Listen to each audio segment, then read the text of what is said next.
Assalamualaikum warahmatullahi wabarakatuh. Nama saya Rahma Matullah dari kelas AK23E dengan NIM 1057311116523. Di sini saya akan menjelaskan tentang akuntansi perusahaan dagang dengan nomor urut 30. Pertama-tama saya akan menjelaskan pengertian perusahaan dagang.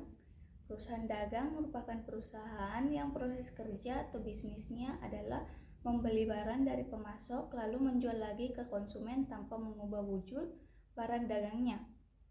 Mudahnya bisa kamu temukan dalam kehidupan sehari-hari seperti toko kelontong, supermarket, minimarket, dan yang lainnya. Jenis usaha tersebut membeli stok barang kebutuhan sehari-hari dari supplier atau pemasok kemudian menjualnya lagi ke konsumen. Dengan kata lain, perusahaan dagang merupakan perusahaan yang kegiatan utamanya adalah membeli, menyimpan, dan menjual kembali barang dagangnya tanpa mengelola atau mengubah bentuk dari sifat barang sedemikian rupa sehingga memiliki nilai jual yang lebih tinggi. Selanjutnya, saya akan menjelaskan jenis-jenis perusahaan dagang yaitu pertama, perusahaan jasa. Perusahaan yang menghasilkan jasa dan membuka barang atau produk untuk pelanggan. Yang kedua, perusahaan dagang. Perusahaan yang kegiatan usahanya adalah membeli barang dagangan dari pemasok, kemudian menjual kembali kepada pelanggan. Ketiga, perusahaan pabrik atau manufaktur. Perusahaan yang kegiatan usahanya adalah membeli bahan baku, kemudian mengubahnya menjadi barang yang dijual kembali kepada pelanggan. Selanjutnya, saya akan menjelaskan ciri-ciri perusahaan dagang. Perusahaan dagang umumnya dibedakan dari ciri-cirinya. Adapun ciri-ciri dari perusahaan dagang antara lain: pertama, pendapatannya berasal dari penjualan barang dagang. Yang kedua, biaya utama bersumber dari harga pokok barang yang terjual dan biaya usaha lainnya. Yang ketiga, dalam pencatatan akuntansi terdapat akun persediaan barang dagang. Yang keempat, perusahaan dagang berperan sebagai perantara antara produsen dan konsumen. Yang kelima, antar barang yang dibeli sampai dijual tidak dibentuk dan dirubah sedemikian rupa. Dan yang terakhir, tujuan perusahaan dagang adalah memperoleh laba dengan cara menjual barang dengan harga yang lebih tinggi dibandingkan dengan harga belinya. Secara garis besar, pada perusahaan dagang dapat dibedakan menjadi 3 jenis, yaitu yang pertama, pedagang besar, yaitu pedagang yang membeli dan menjual barang-barang dalam partai besar, contohnya agen atau grosir. Yang kedua, pedagang menengah, yaitu pedagang yang membeli dan menjual barang dalam partai besar tetapi menjual kepada pengecer dan dalam jumlah sedang, contohnya penyaur atau toko-toko besar. Yang ketiga, pedagang kecil, yaitu pedagang yang menjual barang langsung kepada konsumen, contohnya toko-toko kecil atau warung. Perusahaan dagang berdasarkan produk yang diperdayakan dibedakan menjadi 2 bagian atau 2 jenis, yaitu pertama, perusahaan dagang bahan baku. Perusahaan dagang yang memperjualkan produk bahan baku sebagai bahan dasar dalam pembuatan produk atau alat produksi untuk menghasilkan sebuah produk lain seperti kayu, mesin, gergaji, dan bahan baku lainnya. Yang kedua, perusahaan dagang barang jadi. Ini merupakan perusahaan yang menjual sebuah produk jadi dalam bentuk akhir yang siap digunakan manusia seperti buku, televisi, sepatu, dan lain sebagainya. Dalam akuntansi perusahaan dagang terdapat yang namanya jurnal khusus. Pengertian jurnal khusus adalah jurnal untuk mencatat berbagai jenis transaksi yang sejenis dan juga terjadi secara repetitif atau berulang. Jurnal khusus biasanya untuk perusahaan berskala besar karena memiliki transaksi yang jauh lebih besar atau lebih banyak. Selanjutnya saya akan menjelaskan jenis-jenis jurnal khusus, yaitu yang pertama, jurnal khusus pembelian. Jurnal khusus pembelian adalah jurnal khusus untuk mencatat transaksi pembelian barang dengan secara kredit. Fungsi dari jurnal ini untuk menyederhanakan pencatatan dan memudahkan pembukaan transaksi yang memiliki volume tinggi ke dalam buku besar. Yang kedua, jurnal khusus penjualan. Jurnal khusus penjualan untuk mencatat transaksi penjualan barang atau jasa dalam suatu perusahaan secara kredit. Jurnal ini mencatat semua transaksi penjualan yang terjadi, termasuk jumlah barang atau jasa yang dijual, harga, diskon, pajak, dan biaya pengiriman atau pengiriman. Penggunaan jurnal ini ketika penjualan kredit sedang tinggi. Setiap transaksi penjualan dicatat dalam bentuk entry jurnal yang terdiri dari debit dan kredit. Yang ketiga, jurnal khusus penerimaan kas. Jurnal khusus penerimaan kas adalah jurnal yang digunakan untuk mencatat semua penerimaan kas yang diterima oleh suatu entitas atau perusahaan dalam suatu periode tertentu. Jurnal ini biasanya terdiri dari beberapa kolom seperti tanggal penerimaan kas, keterangan, sumber penerimaan, dan jumlah penerimaan kas. Keempat, jurnal khusus pengeluaran kas. Jurnal khusus pengeluaran kas adalah catatan akuntansi yang mencatat setiap transaksi yang berkaitan dengan pengeluaran kas atau pembiayaan tunai dalam suatu perusahaan. Tujuan jurnal ini untuk mencatat dan memantau setiap pengeluaran kas agar dapat dihitung dengan akurat jumlah kas yang ada pada suatu periode tertentu. Jurnal ini juga mencatat rincian dari setiap transaksi seperti tanggal, keterangan, jumlah yang dikeluarkan, dan sumber pengeluaran. Selanjutnya, manfaat dari jurnal khusus yaitu yang pertama, kemudahan pencatatan secara otomatis. Kalian semua akan mendapatkan kemudahan pencatatan secara sistematis, pengelompokan, atau pencatatan transaksi keuangan di dalam jurnal khusus akan membuat proses pembuatan laporan keuangan menjadi jauh lebih sistematis dan mudah.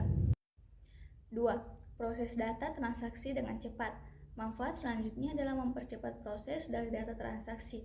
Adanya pengelompokan data, maka memproses dari laporan keuangan juga akan lebih cepat dilakukan. Yang ketiga, mempermudah data ke buku besar. Pemostingan sebuah data transaksi ke buku besar dengan jurnal khusus dapat dilakukan secara berkala, juga dengan lebih praktis dan jauh lebih mudah. Yang keempat, memudahkan pemeriksaan secara berkala. Adanya sebuah jurnal khusus, maka transaksi keuangan sejenis yang sudah banyak tercatat di dalam perusahaan akan bisa dibukukan secara ringkas dan juga praktis pada satu jurnal. Sehingga hal ini bisa memberikan kemudahan bagi para auditor keuangan internal maupun eksternal untuk melakukan sebuah pemeriksaan. Yang kelima, mengurangi risiko pengubahan data. Catatan jurnal secara kronologis dan juga terperinci sehingga proses transaksi yang dicatat di setiap hari serta dengan lengkap. Hal ini dapat mengurangi risiko adanya pengubahan data dan juga penipuan oleh pihak tertentu pada waktu yang akan datang. Yang keenam, adanya spesialis pekerjaan. Terdapat sebuah pembagian jurnal khusus ke dalam empat jenis transaksi pembuatan. Adanya sebuah spesialis yang dalam pencatatan, sehingga hal ini akan membuat hasil yang didapatkan jauh lebih baik. Yang ketujuh, mengontrol agar tidak terjadi fraud, perubahan laporan palsu, atau tindakan fraud lainnya pada akun akan terpantau dan jauh lebih sulit untuk dilakukan secara transaksi jurnal. Ini akan dicatat secara kronologis dan juga ada pihak tertentu yang bertanggung jawab atas kebenarannya. Dan yang kedelapan, meningkatkan efisiensi pekerjaan. Pekerjaan pencatatan transaksi dalam sebuah bisnis dapat dikerjakan oleh beberapa karyawan, sehingga hal ini hanya dikerjakan oleh satu orang akuntan saja. Dengan adanya jurnal khusus, maka proses pekerjaan bisa menjadi lebih efisien. Yang kesembilan, meminimalisir adanya kesalahan. Untuk setiap jurnal khusus, mereka akan ditangani oleh orang tertentu yang memang sudah mahir dengan pekerjaan tersebut. Dengan begitu, maka akan banyak pemeriksaan dari banyak pihak dan ini juga akan berimbas pada adanya pengurangan kesalahan di dalam pencatatan pembukuan. Yang terakhir, 10. Mempermudah masukan rincian data. Dalam sebuah pencatatan jurnal transaksi khusus, satu baris yang dirancang adalah untuk menyediakan semua informasi yang diperlukan. Misalnya saja untuk pembelian barang dagangan dicatat pada satu baris. Pada baris itu akan termasuk kredit dan akun dari pemasok dan juga nama pemasok. Ada pula tanggal dan juga jumlah dari informasi yang diinginkan. Selanjutnya yaitu karakteristik perusahaan dagang. Yang pertama, memperoleh laba dengan jalan menjual barang dagangan yang melebihi harga pokok penjualan dan biaya penjualan, sehingga sumber pendapatan utama perusahaan dagang adalah pendapatan penjualan. Yang kedua, membeli barang untuk tujuan menjualnya kembali tanpa mengubah bentuk atau sifat barang secara berarti. Yang ketiga, barang dagangan berupa barang konsumsi atau barang produksi dan bahan baku untuk produksi. Yang keempat, Kegiatan perusahaan ini terutama adalah pembelian dan penjualan barang berwujud fisik dengan spesifikasi berat, volume, atau ukuran fisik lainnya yang jelas. Yang terakhir, adanya barang dagangan yang menimbulkan pos beban operasi yang disebut harga pokok penjualan, dan biasanya beban ini merupakan porsi yang cukup besar dibandingkan dengan seluruh beban yang terjadi. Aktivitas utama perusahaan dagang. Yang pertama, pembelian barang dagangan. Contohnya transaksi pembelian. Yang kedua, mengeluarkan uang. Contohnya transaksi pengeluaran kas atau pembayaran. Yang ketiga, penjualan barang dagangan. Contohnya transaksi penjualan. Yang keempat, penerimaan uang. Contohnya transaksi penerimaan kas. Siklus akuntansi perusahaan dagang. Siklus akuntansi untuk perusahaan dagang mirip dengan siklus untuk perusahaan jasa. Perusahaan dagang akan mengalami penciutan persediaan yang harus dicatat. Ayat jurnal penyesuaian yang biasanya dibuat adalah mendebit harga pokok penjualan dan mengkredit persediaan barang dagang atas jumlah penciutan tersebut. Neraca biasa disiapkan dalam bentuk akun atau dalam bentuk laporan. Persediaan barang dagang harus dilaporkan sebagai aktiva lancar. Bagan akun untuk perusahaan dagang lebih kompleks dibanding bagan akun untuk perusahaan jasa. Akun untuk perusahaan dagang mencakup penjualan, diskon penjualan, retur dan potongan penjualan, harga pokok penjualan, dan persediaan barang dagang. Selanjutnya yaitu akun-akun perusahaan dagang. Yang pertama, akun pembelian adalah akun yang hanya digunakan untuk menampung aktivitas pembelian barang dagangan perusahaan. Yang kedua, akun penjualan adalah akun yang hanya digunakan untuk menampung penjualan barang dagangan perusahaan. Yang ketiga, akun persediaan adalah untuk menunjukkan jumlah barang dagangan yang dimiliki perusahaan pada awal atau akhir periode akuntansi tertentu. Yang keempat, harga pokok penjualan atau HPP digunakan untuk menampung harga pokok, harga beli barang yang dijual di dalam suatu periode akuntansi. Yang kelima, akun potongan penjualan atau potongan tunai digunakan untuk menampung jumlah diskon atau pengurangan yang diberikan oleh pihak penjual kepada pelanggannya karena telah membayar secara tunai atau dalam waktu yang telah ditentukan.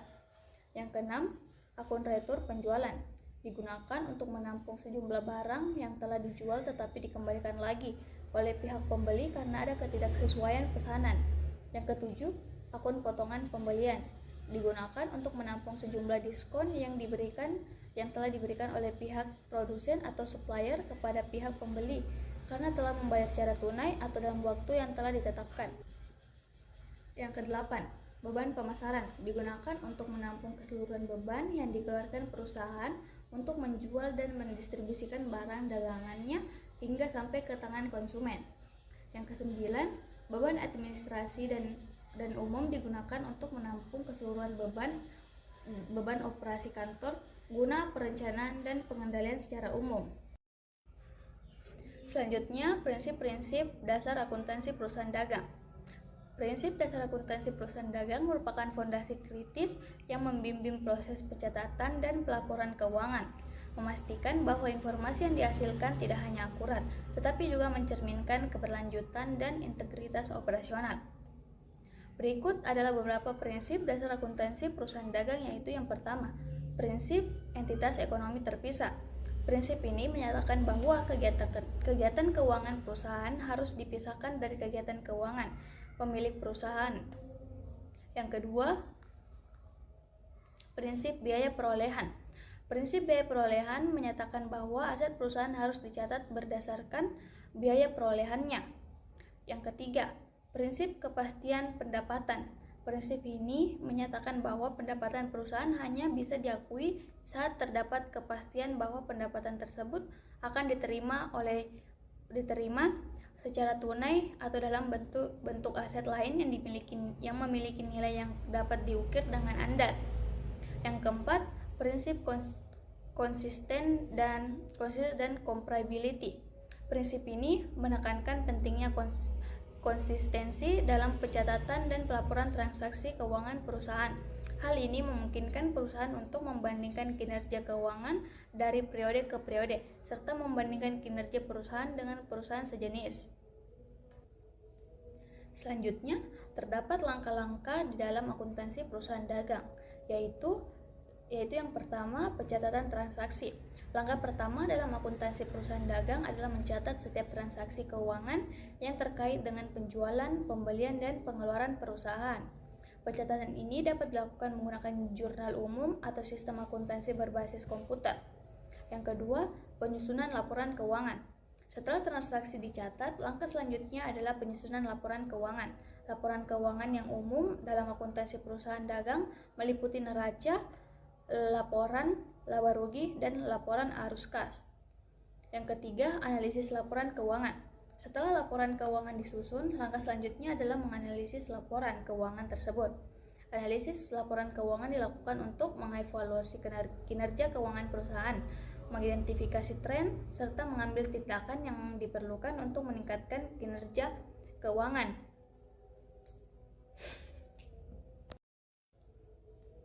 Selanjutnya, terdapat langkah-langkah di dalam akuntansi perusahaan dagang, yaitu yang pertama, pencatatan transaksi. Langkah pertama dalam akuntansi perusahaan dagang adalah mencatat setiap transaksi keuangan yang terkait dengan penjualan, pembelian, dan pengeluaran perusahaan. Pencatatan ini dapat dilakukan menggunakan jurnal umum atau sistem akuntansi berbasis komputer. Yang kedua, penyusunan laporan keuangan. Setelah transaksi dicatat, langkah selanjutnya adalah penyusunan laporan keuangan. Laporan keuangan yang umum dalam akuntansi perusahaan dagang meliputi neraca, laporan laba rugi, dan laporan arus kas. Yang ketiga, analisis laporan keuangan. Setelah laporan keuangan disusun, langkah selanjutnya adalah menganalisis laporan keuangan tersebut. Analisis laporan keuangan dilakukan untuk mengevaluasi kinerja keuangan perusahaan, mengidentifikasi tren, serta mengambil tindakan yang diperlukan untuk meningkatkan kinerja keuangan. Berikut adapun contoh soal akuntansi perusahaan dagang, yaitu jurnal umum. Soalnya yaitu PT Sukses Jaya adalah sebuah perusahaan dagang yang baru berdiri pada bulan Maret 2024. Mereka mencatat beberapa transaksi sebagai berikut. Pada tanggal 1 Maret, perusahaan membeli barang dagang secara tunai senilai 10 juta. Pada tanggal 5 Maret, perusahaan menjual barang dagangan secara kredit kepada PT Sejahtera senilai 12 juta. Tanggal 10, perusahaan membayar biaya iklan senilai sebesar 1 juta secara tunai. Pada tanggal 15 Maret, perusahaan menerima pembayaran dari PT Sejahtera sebesar 12 juta. Pada tanggal 20 Maret, perusahaan mengembalikan sebagian barang dagangan ke pemasok senilai 2 juta karena rusak. Berikut jurnal umumnya. Pada tanggal 1 Maret, persediaan barang dagang sebesar 10 juta di debit, kas sebesar 10 juta di kredit. Pada tanggal 5 Maret, piutang usaha sebesar 12 juta di debit, penjualan sebesar 12 juta di kredit. Pada tanggal 10 Maret, biaya iklan sebesar 1 juta di debit, kas sebesar 1 juta di kredit. Pada tanggal 15 Maret, kas sebesar 12 juta di debit, hutang usaha sebesar 12 juta di kredit. Pada tanggal 20 Maret, hutang usaha sebesar 2 juta di debit, persediaan barang dagang sebesar 2 juta di kredit. Itulah tadi contoh soal akuntansi perusahaan dagang. Cukup sekian penyampaian materi dari saya. Semoga teman-teman semua dapat mengerti yang saya jelaskan. Sekian dan terima kasih. Wassalamualaikum warahmatullahi wabarakatuh.